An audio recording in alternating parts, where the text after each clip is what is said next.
Chapter 5, Hollywood's Bleeding. This is when it starts to get better past the awful beginning. I'm thinking of taking all 3 chapters out because I don't like them. My parents came to visit in July 2020, and it was apparent that my mom had cervical cancer. I did not want to tell her, however, her signs and symptoms were alarming. She was getting lightheaded from losing so much blood. She was having extreme pain from the growing tumors. She was swelling. She was going through a padded hour, and she asked me if she should go to the hospital. And I said, Mom, if you go, they will keep you. Your symptoms are alarming enough for a CT scan, and I think you and I both know what they will find. So, we had a hell of a party.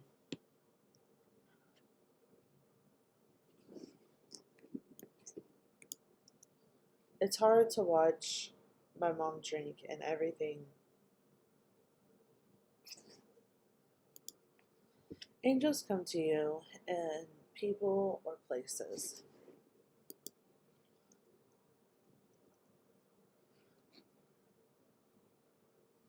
This has been proved in my life over and over.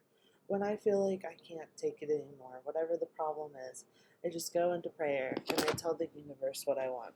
I talk to the universe as if it's sitting at a table with my guardians of my galaxy, as if I was sitting at a table with glass cigarette ashtrays and beer cans in the corner, dust off the cat hair off the chair, and in my head I can just pull a chair up with my angels and describe my problem in detail, tell them what I want.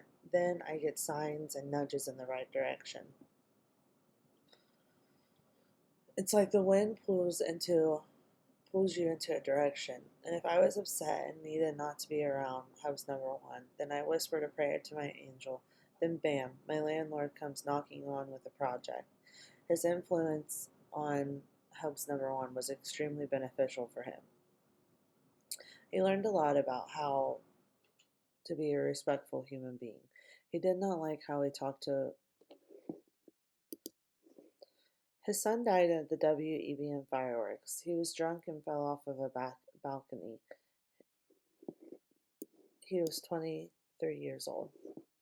This changed my landlord. Prior to that, he was an executive for Ford. He traveled all over the world. He likely spent more time away from home with his kids. However, they had all the money in the world, and there is no amount of money that can bring someone you lost, that can bring back someone you lost. He sat for most of the last years of the farm by himself. I lived within hollering distance, and everyone was too busy to learn, too busy to come see mom and dad, never too busy for dad's money. He trained Hubs number 1 on the farm. He learned every job. He was the landlord's free labor. This was a source of stress for the marriage. He spent his entire free time with the landlord, ignoring his family and missing years of our child's life. However, hanging out with the landlord meant a 6-pack in a project, or a 12-pack in a project. While I was alone and lonely, and during the days I had the sunshine of my I had the sunshine of my son. However, when the night came, he was gone, staying on the farm. So it was fine. He did not come into the house until he was rip roaring drunk. Night after night, month after month, year after year, a lot of life was lived and experienced by me while he was drunk. I paid every bill and took care of my son. I cleaned, I cooked, and I worked 12 hours a day. I was exhausted. And all I wanted was to sit with a sober human while they scratched my back, watching me watch Handmaid's Tale, then flirt with me into some beep and beep, beep, beep, beep, tell me I'm pretty, and then that is not a lot to that is not a lot to ask. I'm not reading well because of my medicine, so just so everyone knows that. So I'm just trying to get through my least favorite book, why I'm not reading well. That is not a lot to ask, considered I am generally wonderful. I just want good for people. I will do anything for anyone. That I forget that bad people are just bad. And if they lie to you about one thing, they will lie to you about anything. So red flag, 500 beep, 5 million, billion, trillion red flags. The question is, why did I ignore the red flags? Why did I choose the person that continued to choose everyone and everything over me? Why did I continuously choose a person that was annoyed by everything I said? Why? When you grow up in a lost kids kind of world where every adult is taking narcotics, bad shit happens to you at a young age. You make decisions in a self reliant mode instead of a place of desire. So when you only know how to make life choices to survive, you lose sight of what you want. You lose sight of your dreams. And over time, he became my roommate. Early in the relationship, when he was cheating on me with the beep, beep, beep, beep, I looked at him like a brother.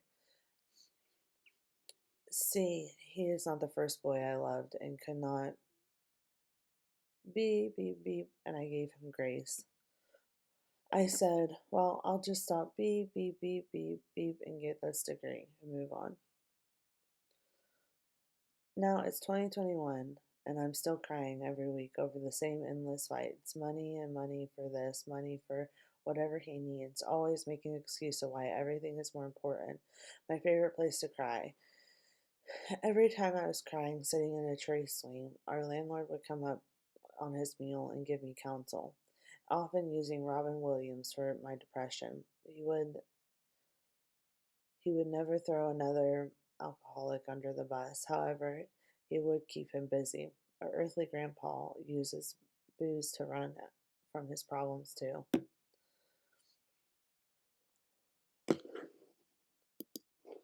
When my life was falling apart yet again, I was crawling to the end of the tunnel, and my marriage was weak. But when he died, I thought about what he would want for my life. Mostly, he would want me to be happy. I deserved to be happy. He would want me to stop crying in the creeks. He would want me to hike mountains and ride horses. This meant I had to take a long look within. When I could see clearly what I needed to do, look at everything that was not sparking joy. While it seemed like Hub's number one was not trying to spark joy, and I prayed and I prayed. And then days before I flew out, I prayed to the universe, if he is not the one, let him be up again. Well, he did, and I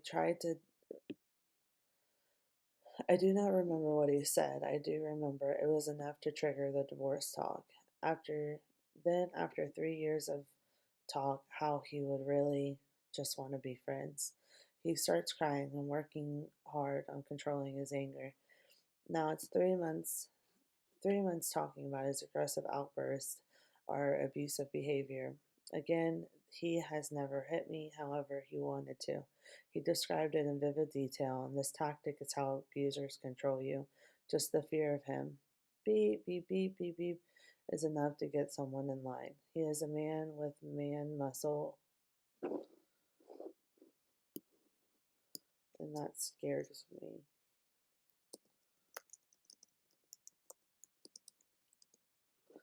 However, over the years of being yelled into submission, he created some psychological damage on me. Years of living with addicts my entire life, it completely destroyed my self worth and my joy garden. Again, this is a disclaimer, and neither one of us are the same people. Jeff doesn't drink anymore, and he's in a relationship for 2 years. He's a great dad. We've worked really hard to get to this place.